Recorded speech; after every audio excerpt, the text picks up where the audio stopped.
धुंधकारी चारपाई से बांधी, जलते हुए अंगारे उनके मुंह में डाल दिए, रस्सियों से उनके गले को बांध दिया और धुंधकारी के सजनों प्राण चले गए। उन बेस्याओं ने उनके घर में एक बड़ा सा गड्ढा बनाया और उस गड्ढे में धुंधकारी को अंदर बंद किया और जितना भी सारा धन था सारे धन को लेकर के और वो बेस्या चले गए। अब तो जो धुंधकारी थे वो सज्जनों भयानक प्रेत बन गए।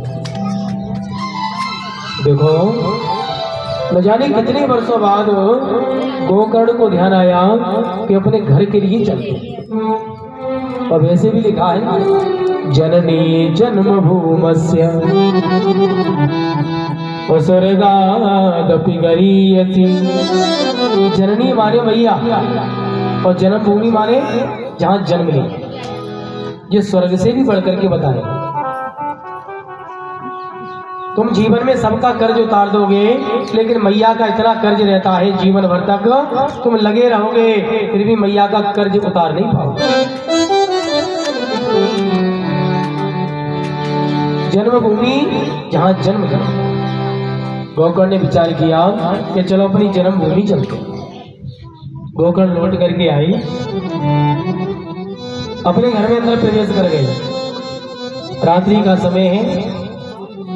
अब जो धुंधकारी थे वो कभी हाथी बन जाए, कभी बकरा बन जाए, कभी बड़ी जोर से आंधी चलने लगे। आपने देखा होगा प्रेत में बोलने की शक्ति नहीं होती। प्रेत का जो मुंह होता है वो सुई की नोक के बराबर होता है। प्रेत बोल नहीं पाते।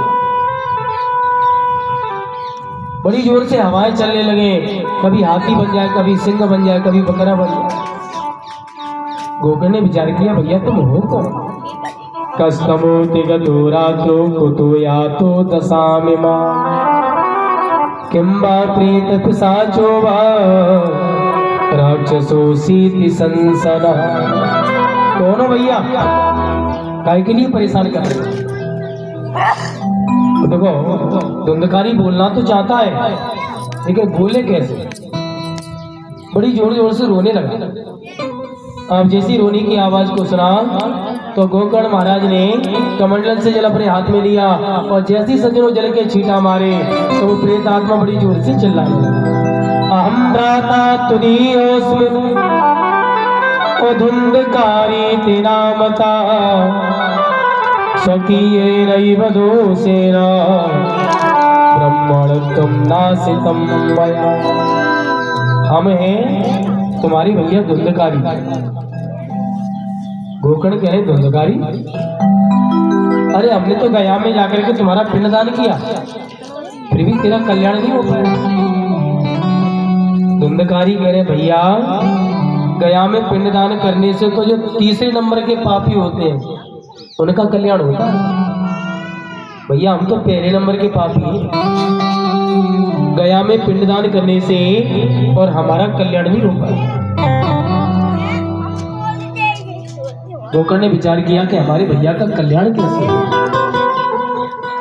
धन्य है भाई हो तो ऐसा हो।